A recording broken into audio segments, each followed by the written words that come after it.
Well, every now and then when the Bible or the Christian faith comes up on Joe Rogan's podcast, I want to be able to kind of help clarify or even answer some questions about what was said. So in this case, he had a guest on his podcast that was trying to figure out what the point of the story of Judah and Tamar was. So I want to take some time and actually respond to that. There was a woman named Tamar, and she had been married to one of three sons. I think there was three. And her husband died before giving her a child. So, as was the custom in the time and perhaps the law, she married the brother of her dead husband. And that man would not give her a child because he didn't want to have a child in his brother's name. And so they're allowed to have more than one wife. But this woman was not allowed to have a child. So he does something they call onanism. So he spilled his seed on the ground instead of inside of her so that she couldn't have a baby. And so God gets really mad because Onan will not impregnate her. And so Onan gets killed too. And so then her father-in-law decides not to marry her off to the youngest brother because two of the brothers are already dead, right? And he doesn't want to lose his only son. So he just banishes her, and she has nothing, because what does a woman have at the time if she doesn't have a husband or a child? She has no ability to make a living in the world. And so this man is, the father-in-law is really unkind to her in a way that she decides she needs to take something into her own hands. And so she dresses up like a prostitute and goes to the side of the road. And as he's traveling on the road, she puts herself in front of him and offers her services, and he sleeps with her, and he does not have payment on him for some reason.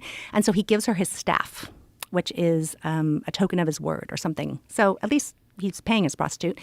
And she gets pregnant from this, and he orders her, when he finds out she's pregnant, to be stoned to death, to be killed and executed because, she's not allowed to have a baby outside of wedlock. And she said, okay, but let me just return this staff to you that I got from the father of the baby. And so then he ends up protecting her, and she gets to have the child, and that child is in the line of Christ. Whoa. Yeah. So really interesting things. I don't know what you're supposed to learn from that story. When I was a kid reading this, I would ask, and of course, no one really wanted to tell me because she was rewarded for that. That's the interesting thing. What is the point of the sketchy story of Judah and Tamar? Well, I believe that there is a main point that the narrator wants us to be able to see, but there's also a lesser point that we are to see as well, though it's still important. So here's the lesser point. Righteousness and purity do not depend upon your station in life. So one chapter later, in Genesis 39, you find Joseph being tempted to engage in sexual immorality by his master's wife. So she tries to seduce him, and although he is tempted, Joseph keeps his sexual integrity. He ends up eventually even going to prison for being faithful, but yet he kept his integrity. He's quite the opposite of his brother Judah, who in Genesis 38 sleeps with his daughter-in-law, whom he thinks is a prostitute. So what we have is one brother who's in freedom, who's rich, who is honored in his family, and he falls into sexual sin. And then you have Joseph, who has been betrayed and been made a slave and then lied about, and yet he keeps his sexual integrity despite being cheated and screwed by people essentially in life. And it is a reminder to us that righteousness and purity, they do not depend upon your station in life. And reading chapters 38 and 39 together teach us this valuable, important point. So Joseph had proven to be faithful in the good times and bad, unlike Judah. Now the main point of this story revolves around God himself. And it's this: God's faithfulness is evident in his commitment to rescue us, even as we rebel. Now, Judah eventually repents, but right here he's a mess. He had the moral duty to provide for his daughter-in-law, but instead he had an uncaring heart towards her. He lived a life that was filled with sexual immorality. He doesn't seem to be a man of integrity at all. He's nothing like Joseph. Judah is probably not a person that any of us would ever really want to hang out with, at least at this point in his life. But eventually God in his providence provides for Judah, gives him a child through Tamar.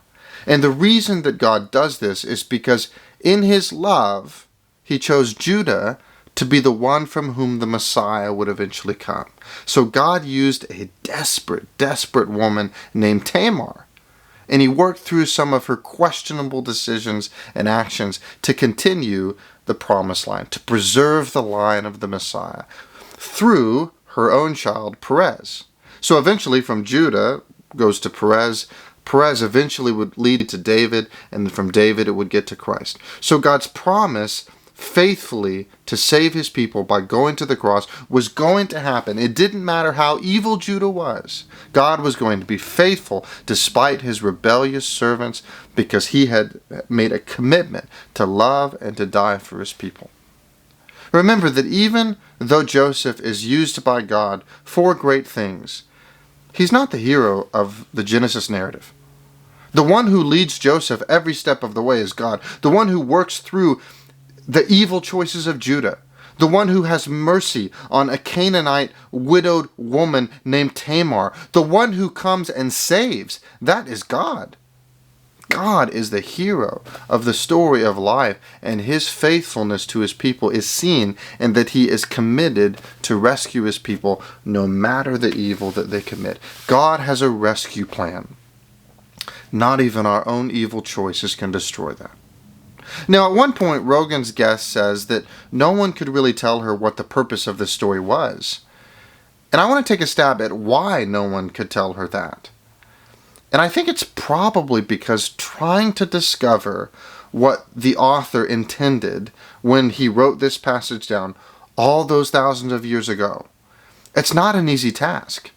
Now, sometimes it's actually pretty straightforward, but other times it's quite the challenge. You have to do the real homework of trying to understand and grasp the culture, thinking about the audience and the history and the author and the local customs. You'll want to think about genre and literary context. You want to pay close attention to every single word.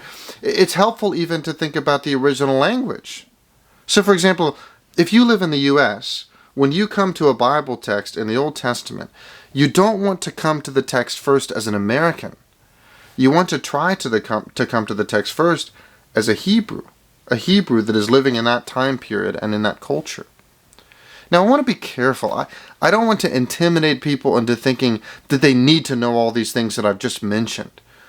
Much of the Bible is pretty easy to understand, but there are areas of the Bible where the exegetical work really does prove to be very beneficial and very enlightening for us. Well, thank you so much for tuning in. If there are any Rogan clips that you'd like me to respond to, I love his podcast. He's great to listen to, very entertaining, very engaging, very interesting, and I'd love to listen to more and then hopefully respond and help all of you guys out that are trying to think through these things.